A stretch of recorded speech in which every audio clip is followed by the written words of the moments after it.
കൊല്ലത്തെ പരാജയത്തിൽ യുക്തിസഹമായ മറുപടി നൽകാൻ CPM-ന് കഴിയില്ലെന്ന് NK പ്രേമചന്ദ്രൻ.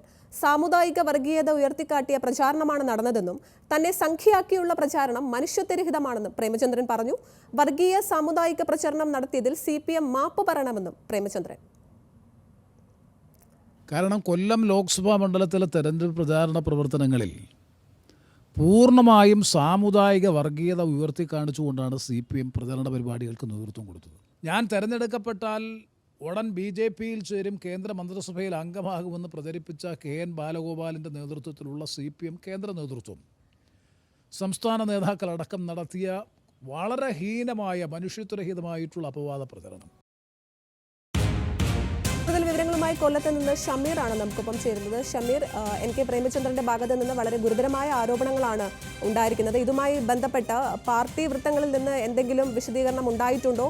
ഇതിന്റെ ഏറ്റവും പുതിയ വിവരങ്ങൾ എന്തൊക്കെയാണ് ഷമീർ?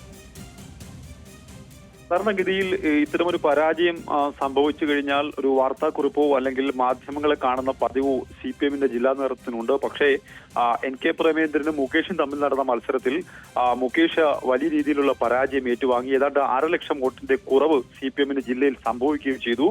എന്നാൽ ഈ നിമിഷം വരെയും CPM-ന്റെ ഇതുമായി ബന്ധപ്പെട്ട് പ്രതികരിക്കാൻ തയ്യാറായില്ല. മാധ്യമപ്രവർത്തകരടക്കം സ്ഥാനാർത്ഥിയെയും അതുപോലെ ജില്ലാ നേതൃത്വത്തെ സമീപിച്ചുവെങ്കിലും ഇത് ആലോചിച്ച ശേഷം മാത്രം പ്രതികരിക്കാം, അല്ലെങ്കിൽ എന്താണ് പരാജയ കാരണം എന്നുള്ള കാര്യത്തെക്കുറിച്ച് പഠിച്ച ശേഷം മാത്രം പ്രതികരിക്കാം എന്നാണ് പറഞ്ഞത്. ഇതിനുശേഷമാണ് NK പ്രേമചന്ദ്രന്റെ പ്രതികരണം ന്യൂസ് മലയാളം ആരാഞ്ഞത്.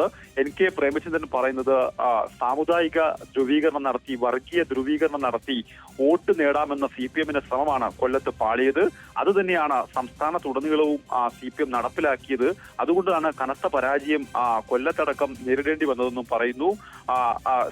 മത്സരിച്ച സ്ഥാനാർത്ഥി M മുകേഷ് SNDP കാരനാണ്. അതുകൊണ്ട് തന്നെ SNDP-യുടെ വോട്ട്, ഭൂരിപക്ഷ വോട്ടും മുകേഷിനാണുള്ളതെന്ന് CPM-ന്റെ ഒരു ജില്ലാ സെക്രട്ടറി പരസ്യമായി പറയുകയും പല നേതാക്കളെയും SNDP-യുടെ നേതാക്കളെയും ഫോണിൽ വിളിച്ചു പറയുകയും സമുദായങ്ങളോട് നേരിട്ട് വോട്ട് അഭ്യർത്ഥിക്കുകയും ചെയ്തൊരു സാഹചര്യം കൊല്ലത്തുണ്ട്.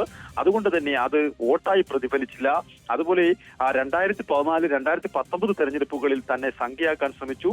സമാനമായി തന്നെ ഈ തെരഞ്ഞെടുപ്പിലും പ്രധാനമന്ത്രിയുമായി വിരുന്നിന് പങ്കെടുത്തതിന് പിന്നിൽ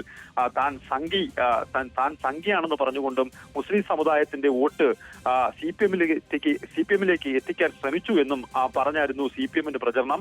അതും ഏശിയില്ല. അത്തരം ആരോപണങ്ങളെല്ലാം ജനം തള്ളിക്കളഞ്ഞു. അതുകൊണ്ട് തന്നെയാണ് തനിക്ക് ഭൂരിപക്ഷം ലഭിച്ചത്. എല്ലാ സമുദായങ്ങളും തനിക്കൊപ്പം നിന്നു.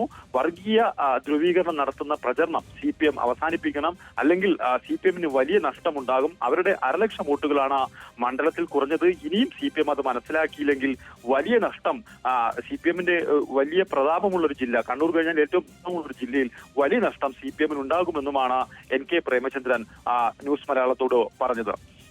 വിവരങ്ങളുമായി കൊല്ലത്ത് നിന്ന് ഷമീർ ആയിരുന്നു നമുക്കൊപ്പം ഉണ്ടായിരുന്നത്.